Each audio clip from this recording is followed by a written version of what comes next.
Privilegios como este, cuantificados en 22 millones de dólares, no gozarán,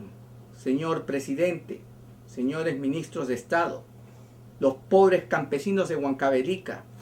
las familias olvidadas de Puno, las madres sacrificadas de Apurímac y Pasco, y los niños hambrientos de Loreto, Cajamarca, San Martín, Cusco y Junín, para los que no hay esa clase de favores, ni esperanza, a pesar de las condiciones infrahumanas de sus miserables existencias. Y mientras sectores inescrupulosos de la actividad privada, especialmente de la actividad extractiva minera, condenan a sus trabajadores a un régimen laboral criminal que ha convertido a esos centros de trabajo en modernos campos de concentración, porque ni siquiera existe en esos lugares despreciables la libertad sindical y por ende el derecho a la defensa de principios laborales mínimos. El gobierno del presidente García se niega a llevar a cabo una reforma tributaria integral y ha preferido recurrir vergonzosamente al óbolo,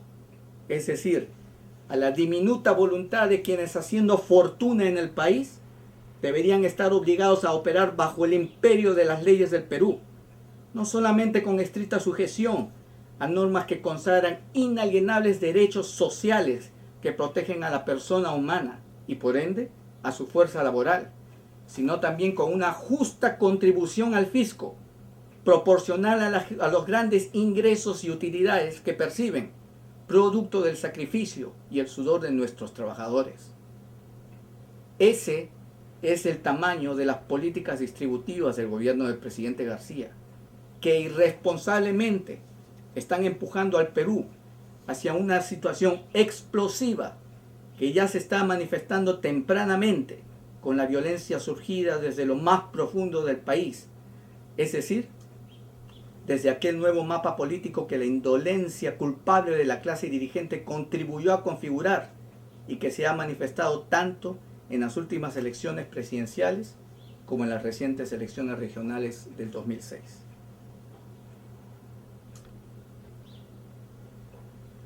Por ello afirmamos, señor presidente, que era preciso y prioritario atender las demandas de ese mapa político urgente y explosivo. Y propusimos, antes del inicio de su nueva administración, un plan de emergencia que es político y económico, inmediato y estructural, y que producirá rápidamente trabajo nacional, aumentará el Producto Bruto Interno per cápita de la población, y disminuirá drásticamente la desigualdad social sin perder de vista el desarrollo del país, estableciendo al mismo tiempo las bases del crecimiento sostenido y garantizando el fortalecimiento de la economía nacional y su inserción en los mercados internacionales con mayor competitividad. Y afirmamos en esa línea que era vital e imperativo para el Perú orientar de inmediato sus recursos financieros hacia la superación definitiva de nuestra enorme brecha en infraestructura básica. Desde Angus Madison hasta William Bernstein, todos los estudiosos de la materia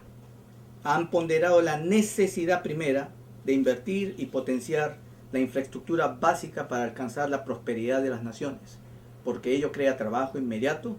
y disminuye la desigualdad social. En un reciente y enjundioso estudio publicado por el Banco Mundial, Infraestructura en América Latina y el Caribe, tendencias recientes y retos principales, se ha destacado precisamente la importancia que tiene para los países en desarrollo la inversión en infraestructura básica como factor decisivo para la aceleración de sus economías, de su productividad y competitividad, y para producir al mismo tiempo trabajo y disminuir dramáticamente la desigualdad social. Sin embargo, en la actualidad la región gasta menos del 2% del PBI en infraestructura, 1.7% menos de lo que gastaba entre 1980 a 1985. Y ello explicaría la efervescencia política que vive el Perú en particular y el continente en general, a pesar de sus cifras macroeconómicas que no se traducen en beneficios tangibles para la población. lo que pone en riesgo el sistema democrático y los logros alcanzados por leoninos programas de estabilización económica. Esos estudios económicos han señalado por ello que mejorar la infraestructura es un gasto estratégico imperativo que debe afrontar la región y han precisado además cifras y posibles beneficios. Así, mejorar la infraestructura de la región al nivel de Corea produciría un aumento del Producto Bruto Interno per cápita de 1.4% a 1.8% anual y reduciría la desigualdad en 10% o 20%. Pero para ello se requeriría de un aumento significativo del gasto en infraestructura, es decir, 6% del Producto Bruto Interno, y durante un largo periodo, 20 años. Ahora bien, el déficit en infraestructura básica del Perú ascendería a la suma de 18.000 millones de dólares, o lo que tendría que gastar el Perú en los próximos 10 años en los sectores de transporte, agua y saneamiento, energía y telecomunicaciones, de los cuales el 71% corresponde a provincias fuera de Lima. Sin embargo, entre 1980 al 2002 el país ha gastado un promedio de 1.5% en infraestructura, por debajo del promedio de Chile, 4%,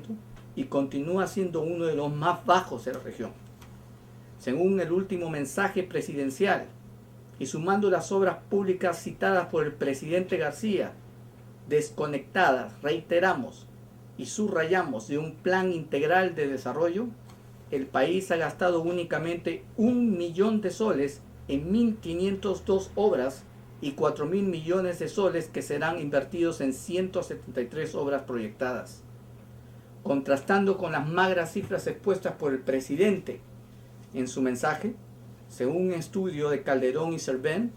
para mantener las actuales tasas de crecimiento, el Perú debería invertir entre el 3% o 4% del Producto Bruto Interno en infraestructura en los próximos 20 años. Es decir, apunta ese estudio, 3 veces más de lo que ha hecho en los últimos 5 años. Y más adelante, añade, refiriéndose a la localización que deberían tener esos recursos, localización que coincide con las zonas consideradas prioritarias por el nuevo mapa político del Perú, que esas inversiones deben focalizarse en las regiones geográficas menos centrales, en los grupos socioeconómicos menos favorecidos y en los sectores más relegados, en particular agua y transporte.